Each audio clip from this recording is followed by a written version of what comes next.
et bienvenue sur la chaîne. Non, vous ne rêvez pas, c'est bien les sorties livresques du mois de septembre. Certes, après le 20, mais elles sont quand même là. Voilà. À l'heure où je tourne, on est même avant le 20. Mais bon, au niveau du calendrier pour le poste, je ne pouvais pas faire avant. Donc ça y est, c'est parti. Je vais vous donner les romans qui me tentaient en septembre. Il y avait encore pas mal de choses. C'est compliqué pour moi de faire une sélection, donc je préfère vous donner tout. Il est certain qu'on n'achète pas tout, mais au moins peut-être qu'il y a certains romans que vous n'aurez pas vu passer ou qui vont vous alpaguer là sur la vidéo. Sait-on jamais? Ou alors ils sortent en grand format et vous allez attendre peut-être le poche. Moi c'est ce que je fais. Hein. Je vous les présente des fois, enfin non, tout le temps presque, en grand format, à moins que, mais sinon j'attends que le poche sorte. Les deux premiers, ce sont aux éditions L'Archipel. C'est deux romans que j'ai demandé, donc je les ai reçus. Le premier, c'est La Baronne des Glaces, le tome 1, Jusqu'au bout du monde de Nicole Vosseler. Ici, on est en Russie en 1822 avec une jeune fille et son frère. On est dans une dynastie de commerçants et on va suivre ces deux personnages. On va être entre aventure, action, romance, drame, enfin tout ça qu'on mélanger dans ce roman, et il sortait le 16 septembre. Le deuxième roman, on passe en contemporain cette fois-ci avec Pas d'ombre sans lumière de Dorothée Catoun. Ici, on est avec deux amies d'enfance qui sont adultes aujourd'hui et vont devoir faire face à des chamboulements chacune et vivre, voilà, et surpasser les difficultés de la vie ensemble. Donc, j'ai hâte de découvrir ce roman, et pareil, celui-là sortait le 16 septembre. Ensuite, on passe aux éditions Bookmark avec Faux Petit Ami, le tome 3, Joueur de Eden Finlay, Menteur c'est le premier, que j'ai lu, qui sort aux éditions Bookmark. C'est de la romance contemporaine elle-même, dans le milieu sportif. D'un tome à un autre, on alterne entre un sportif dans le football américain et ensuite dans le hockey. Voilà, j'aime beaucoup cette série, j'ai lu le tome 3, je me suis tout autant régalée, et puis bah du coup maintenant, à votre avis, j'attends le tome 4, oui, vous avez bien deviné, il sortait le 8 septembre en numérique, et il sortira le mois prochain en papier. C'est une saga d'ailleurs que j'aimerais bien me procurer, en papier, je pense. Ensuite, Diversion, le tome 8, c'est une saga alors, le tome 8 s'appelle Décision, de Eden Winters. Ici on est dans du policier, romantique, suspense, MM, un peu à la Source, alors sans le côté fantastique, ou alors plutôt dans le format taille Zane. J'ai hâte, j'aimerais beaucoup débuter cette saga, mais vous savez, le problème des sagas, on en a trop. Donc du coup, je sais pas, un jour peut-être. Ensuite, un roman que j'attends avec impatience, je l'ai demandé en papier, donc je l'aurai pas ce mois-ci, je l'aurai le mois prochain. C'est Élite, le tome 1, Zone de danger, de Brooke Blaine et Ella Frank. J'ai tenté déjà plusieurs fois ces deux auteurs, soit Ella Frank seule, soit en duo avec Brooke Blaine. Ça fonctionne très très bien. J'ai lu Presslock, le tome 1, j'ai lu Halo, le tome 1, donc j'attends la suite là aussi. J'ai lu la saga Tentation, j'ai lu les 6 tomes. Donc bon, c'est une valeur sûre. Donc j'ai demandé cette nouvelle série avec ces deux auteurs qui est à paraître là le 8 septembre en numérique et le mois prochain en papier. Donc je l'attendrai le mois prochain pour la voir. On est dans l'univers militaire cette fois-ci. Donc comment vous dire? Ça me plaît beaucoup tout ça. Ensuite, Les Hommes de Cardiff, le tome 4, Damian de Violette Banks. Une saga pareille que j'aimerais beaucoup débuter, beaucoup commencer. Les avis sont très très bons sur cette série. Voilà. On ne peut pas tout demander, je ne peux pas tout lire non plus, je ne peux pas tout acheter, donc voilà, c'est une saga qui attend, mais je pense que tôt ou tard, de toute façon, je la commencerai avec entrain et impatience. Ensuite, Search, le tome 10.1, Les dossiers secrets, le tome 1, de Charlie Cochet. Alors ici, on est plutôt sur l'univers de Search, sur des... alors, pas des nouvelles, mais me semble-t-il. Je n'ai pas trop suivi, j'en suis pas encore là. Moi, j'ai le tome 6 à lire, mais je suis dans les éditions Dream Spinner Press. Voilà, donc c'est une saga que j'aime beaucoup, c'est de la romance fantastique. On est ici avec des métamorphes, et dans une unité comme le SWAT. Et franchement, c'est hyper bien. Il faut rencontrer Dex et Sloane et tous leurs amis, parce que franchement, il n'y a pas que Dex et Sloane dans cette série, il y a vraiment aussi des personnages secondaires qui sont tous attachants. Voilà. Donc, je continuerai. Je suis aussi en retard. Et celle-là, par contre, sort le 22 septembre. Ensuite, Riven, le tome 1, Croire en l'avenir de Juan Parrish, qui sort aussi le 22, aussi en numérique. Ici, on est dans de la romance contemporaine elle-même aussi, et on est dans l'univers musical. Je viens de lire ce roman, je l'ai terminé à l'heure où je tourne la vidéo. On est avec deux musiciens, Théo, qui a percé dans la musique, et Caleb, qui est un peu revenu de tout ça. Il a eu pas mal de déboires à cause de la musique, enfin entre autres dans l'univers musical, et ils vont se rencontrer et il va commencer une romance entre eux. Voilà, donc j'ai bien aimé, et je lirai la suite parce que chaque tome est dédié à un personnage différent, et le tome 2 est sur le meilleur ami de Caleb, et le tome 3 sur son mentor, entre guillemets. Donc je lirai la suite avec plaisir. On passe aux éditions Juno Publishing avec Touchdown, le tome 2, Kick-Off de Charlie Dark, qui sort le 16 septembre. Oui, moi sur les réseaux sociaux j'ai mis partout le 15, et ben non, c'était le 16. Bon, un jour près, vous étiez prêts comme ça, le jour de la sortie. Ici, on est dans l'univers sportif également, toujours de la romance MM.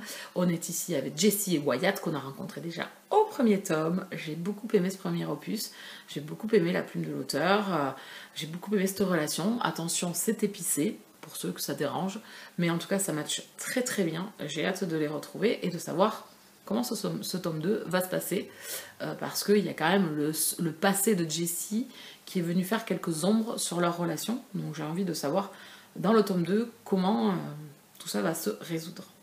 Donc je vous le conseille si vous ne connaissez pas, si vous aimez l'univers sportif. Franchement, ça marche très très bien, que ce soit du MM ou du MF, ça fonctionne pareil, c'est les mêmes, on va dire les mêmes schémas. Donc du coup, n'hésitez pas. Ensuite, on passe chez City Édition avec La Messagère de l'Ombre de Mandy Robotan. Donc j'avais lu L'infirmière d'Hitler, et là, l'auteur avait écrit l'année dernière un roman à grand format aux éditions City, et là il sort en poche, donc je me le suis noté. C'est au 1er septembre qu'il est sorti. On est toujours pendant la Seconde Guerre mondiale.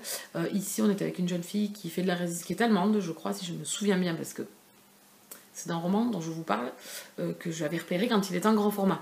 Elle est en Allemagne et elle fait de la résistance. Voilà. Et donc, en plein cœur de l'Allemagne, à voir. J'ai hâte de découvrir ce roman. Maintenant qu'il est sorti en poche, il va... Alors, quand, je ne sais pas, mais il arrivera à la maison. Ensuite, aux éditions 10-18, Un garçon sur le pas de la porte de Anne Miller. Non, absolument pas. De Anne Tyler, oui, vous savez mieux lire que moi, effectivement, qui sortait le 16 septembre. Ici, on est avec un jeune homme qui sonne à une porte, et le monsieur ouvre la porte, et en fait, il découvre que c'est son fils. Voilà, donc c'est tout ce que j'en sais. La thématique me plaisait bien. Un papa qui retrouve son fils, ou plutôt un fils qui retrouve son père biologique. Voilà. Après, j'en savais pas plus. J'avais lu un peu plus, mais... je ne me souviens plus, vous savez, je mets que quelques mots d'accroche, et après, voilà. Si je les note, c'est qu'ils m'intéressent beaucoup. Ensuite, aux éditions Ramsay Littéra, c'est une maison d'édition que je ne connais pas du tout. J'ai noté L'Exode de Valia de Tamara Magaram, qui sort le 20 septembre. Ici, on est en 1912, avec une personne qui fuit la Russie. Ils immigrent en France, et ils vont... avoir la dureté de la vie après cette guerre, et on va les retrouver. Il y a une alternance à deux époques différentes, où on va être en 2011 à New York, et voilà, et donc un des personnages de 2011 va découvrir les secrets de la famille, et voilà, tout ce principe-là présent-passé, historique un petit peu, me plaît beaucoup, donc j'avais noté ce roman. N'oubliez pas que vous avez toujours en barre d'infos le titre du roman, plus le lien pour aller cliquer dessus si vous voulez lire le résumé. Chez Bragelonne, Milady, Hauteville, on a Les Malfaiteurs du Paris des Merveilles, le tome 1. Donc Pierre Pével, accompagné d'autres auteurs, reprend le principe de la trilogie du Paris des Merveilles. Il y a eu les Contes du Paris des Merveilles, que je ne me suis toujours pas acheté. Et ici donc sort Les Malfaiteurs du Paris des Merveilles. C'est des romans que je veux m'acheter. Pierre Pével, je l'avais rencontré à lire en poche. J'avais lu la trilogie du Paris des Merveilles. J'avais vraiment passé un très bon moment voilà, dans un Paris du début du 20e, avec un univers de faillerie. Voilà, je m'étais régalée avec cette trilogie, donc j'ai noté ce spin-off un petit peu, qui reste quand même dans la veine du Paris des Merveilles et qui sortait le 1er septembre. Regardez-moi cette couverture, comment vous voulez ne pas craquer, sans déconner, on dirait que vous avez exprès. Aux éditions Pocket, La Consolante... Non... Ah, quand ça veut pas, ça veut pas. Hein. La Consolation des Inconnus de Alice Nelson, qui sortait le 8 septembre. Je vous ai parlé de ce roman quand je vous avais fait la vidéo des grands formats que j'attendais en poche. Est-ce que je l'avais mis celui-ci? Oui, je crois que je l'avais mis. Et en fait, ça y est, il sort en poche chez Pocket. Ici, on parler d'immigration, de ces personnes qui arrivent aux États-Unis et qui doivent faire face un petit peu à... avoir quitté leurs racines, avoir quitté leurs coutumes et arriver dans un pays où ils ne connaissent rien, qui est à l'opposé de ce qu'ils ont toujours vécu. Et on va ici avoir deux femmes qui vont s'entraider en fait. Et la thématique me plaisait beaucoup. Les retours sont assez bons sur ce roman, donc je me l'étais noté en grand format. Et vu que là il sort en poche, je vous donne aussi l'info. Ensuite, Dans la rue de l'école de Anouk F. Qui sortait le 2 septembre, toujours chez Pocket. On est dans un quartier, dans une école publique, où des enfants jouent ensemble et rentrent souvent de l'école ensemble. Voilà, c'est des enfants du quartier, des enfants qui sont dans la même école ensemble, ce que l'on peut retrouver nous tous ici, enfin moi spécialement dans mon village, ou vous tous peut-être aussi, même en ville, où les enfants vont rentrer peut-être à pied tout seuls et à un moment donné, un des enfants disparaît. Et c'est à partir de là que les relations vont changer, que les suspicions vont être, et que voilà, on va essayer de retrouver cet enfant. Voilà, donc cette thématique me plaît beaucoup, même si ça me fait un peu peur, parce que bon, on va parler d'enfants, c'est jamais évident, je suis un peu un cœur guimauve, voilà, donc, mais c'est un roman que j'ai noté et qui me tente beaucoup. On va passer chez Charleston avec Les rêves de nos mères, le tome 2, Les cendres sous les coquelicots de Karine Pitochi, qui sortait le 9 septembre. J'avais déjà noté ce premier roman quand le tome 1 est sorti chez Pocket, je crois qu'il est sorti aussi en poche, parce que la thématique me plaît, on est en 1912 et puis on va suivre voilà, une saga un peu, une fresque familiale, ou une fresque sur des femmes, voilà, à des époques différentes. Et bon, 1912, avant-guerre, ça me fait penser un peu à Downton Abbey, à ces femmes, ces jeunes femmes que l'on trouve dans Downton Abbey, qui vont devoir faire face à la Première Guerre mondiale, et ça m'a fait totalement penser à ça, donc j'avais noté ce roman quand il est sorti en poche, et puis en plus, récemment, je suis assidûment le conte de l'Étoile des mots, c'est Marine, qui en parle très souvent, c'est un énorme coup de cœur pour elle, et elle en parle très souvent, très souvent, donc ça me conforte que mon choix était bien choisi. Je pense que quand je regarde un petit peu ce qu'elle lit, ça me plaît beaucoup, donc je pense que je peux y aller les yeux fermés. Le deuxième roman que j'ai noté déjà plusieurs fois, comment vous dire, j'ai noté le tome 1 en poche, qui est sorti chez 10-18, et je vous parle du Retour à la Villa des Étoffes de Anne Jacobs, qui sort le 21 septembre. On est ici dans une fresque aussi, on va suivre des destins de femmes à des époques différentes, un peu à la Downton Abbey, puisqu'on est en Allemagne, et on va suivre une fresque familiale avec plusieurs époques, et j'avais noté la Villa aux Étoffes, donc qui est le tome 1, et qui est sorti avant l'été ou mois de mai ou juin, qui est sorti chez 10-18 en poche. Donc je pense que c'est le prochain roman que je vais acheter, puisque je suis toujours en restriction d'achat et que je compte me tenir au moins jusqu'au 31 décembre, même s'il y a le salon du livre de lire en poche à Gradignan. Je pense que si je dois craquer, c'est là que je craquerai. Donc j'ai noté celui-ci, et bien évidemment qui finira à la maison. L'autre roman, c'est Ce que murmure le vent de Amy Armond, qui sort le 21 septembre. Ici, on est en Irlande, dans le présent, et on fait un bond en arrière en 1921. Donc, Irlande, un bond temporel entre le présent et le passé. Troisième chose, Amy Armond.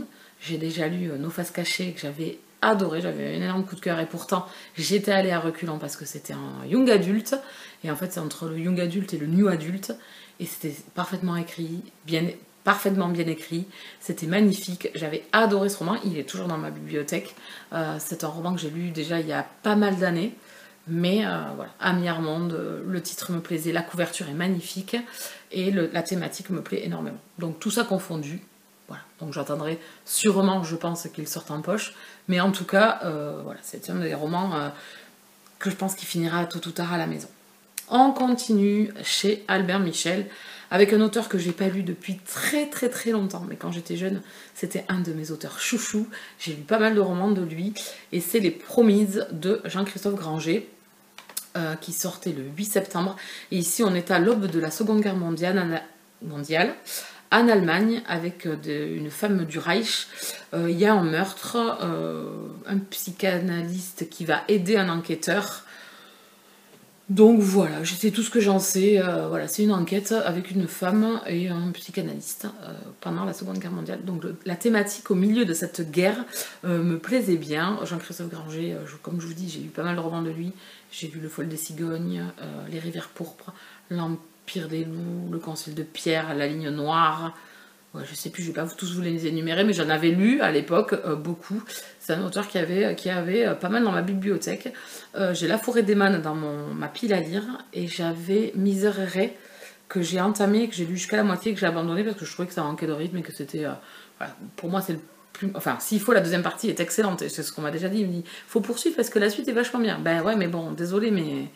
Voilà, c'est trop long, c'est trop... Voilà, je me fais chier, donc j'avais abandonné. Donc celui-ci par contre me plaît bien. Acte Sud, Madame Hayat de Ahmet Altan, qui sortait le 1er septembre. On est avec un jeune homme qui est amoureux d'une femme beaucoup plus âgée que lui, d'une femme d'âge mûr. Et voilà, on va suivre cette relation entre ces deux personnages. La thématique me plaît beaucoup. C'est un roman qu'on a beaucoup vu passer puisqu'il faisait partie de la rentrée littéraire. Donc c'est un roman qui me tente. On passe au livre de poche avec De soleil et de sang de Jérôme Loubry, sorti l'année dernière, un grand format, je l'avais déjà noté. Donc Jérôme Loubry, j'ai lu Les Refuges. Je pense que le prochain de lui que je vais m'acheter, c'est les Chiens de Détroit. C'est son premier roman, enfin au moins avant Les Refuges. Donc du coup, je pense que c'est celui-là que j'achèterai pour lire un peu, voilà, dans l'ordre. Et j'ai noté celui-ci puisque ça y est, il sort enfin en poche. Trouvez-moi de André Assiman, qui sort le 29 septembre. On est dans la suite du roman Appelle-moi par ton nom, donc qui est adapté au cinéma avec Timothée Chalamet. J'ai vu le film, j'aimerais bien lire le livre pour voir la différence un petit peu. C'est un film qui m'a beaucoup plu, c'est un film... tout en douceur, voilà, on est vraiment sur les sentiments, les émotions, l'introspective sur les personnages, voilà, c'est un roman où vous n'allez pas, c'est un film où vous n'allez pas passer, enfin il va pas se passer des milliards de choses. C'est la relation entre deux hommes, un jeune homme qui approche de l'âge adulte, hein, il a 18 ans, et un jeune homme beaucoup plus vieux que lui. J'ai beaucoup aimé cette thématique, toujours pareil, hein, différence d'âge entre un jeune homme et une personne beaucoup plus vieille. Cette romance, elle était belle à l'écran, j'aimerais bien la lire, et donc ça c'est la suite. Aux éditions Métaillis, donc c'est une maison d'édition que je connais pas trop. Un autre qui est sorti aussi, qu'on a vu pas mal passer grâce à la rentrée littéraire, c'est Hôtel Berlin 1980. Hôtel Berlin 43 de Vicky Bone. Ici, on est avec une jeune femme qui rencontre un militant révolté contre le Reich. Cette jeune femme est... prône, je ne sais pas si elle prône Hitler et son gouvernement, mais en tout cas elle fait partie des gens qui acceptent ce qui se passe dans le pays, qui adhèrent aux idées de l'Allemagne, et donc elle va rencontrer un révolté, quelqu'un qui va vouloir se soulever contre le nazisme en Allemagne en 1943 dans cet hôtel à Berlin. Donc c'est tout ce que j'en sais, et voilà. Écoutez. Ensuite, aux éditions Plomb, on va rester à la Seconde Guerre mondiale. Il y en a beaucoup, hein, je sais. Berlin Requiem, pareil, qu'on a vu pas mal passer. C'est un roman, pareil, de la rentrée littéraire. Berlin Requiem de Xavier-Marie Bonneau, qui est sorti le 2. Et ici, on est avec un musicien, un chef d'orchestre connu. On est en 1933 en Allemagne, pendant la montée du nazisme. Bien évidemment, la propagande allemande met au devant l'art. Et dans l'art, il y a la musique et donc ce chef d'orchestre. Et il y a un jeune homme qui, lui, rêve de devenir chef d'orchestre. Donc on a ces deux destins de deux hommes pendant cette montée et pendant le Troisième Reich. Et donc j'ai envie de découvrir ce roman, j'aime beaucoup la thématique, donc voilà, je me le suis noté. Bon, écoutez, j'ai dû en oublier, ça c'est certain, voilà, parce que je n'ai pas refait un tour d'horizon avant de faire ma vidéo, mais c'est déjà pas mal quand même, non? Ouais, voilà. Donc de toute façon, si j'en note d'autres, je les mettrai soit dans mes sorties poche, soit dans mes sorties grand format que j'entends en poche pour vous faire d'autres vidéos. J'espère que cette vidéo vous aura plu, j'espère que les sorties que je vous ai proposées vous ont plu. N'hésitez pas à venir partager avec moi en commentaire, à vous abonner sur la chaîne, et pour cela, pour rater aucune de mes parutions, vous cliquez sur la cloche, vous mettez un pouce sur la vidéo pour la faire connaître, s'il vous plaît. Ça fait toujours du bien. N'hésitez pas à la partager aussi, que d'autres personnes viennent nous rejoindre sur cette chaîne. En attendant, moi je vous laisse là, je vais aller faire d'autres recherches, et je vous dis à très bientôt. Bisous câlins.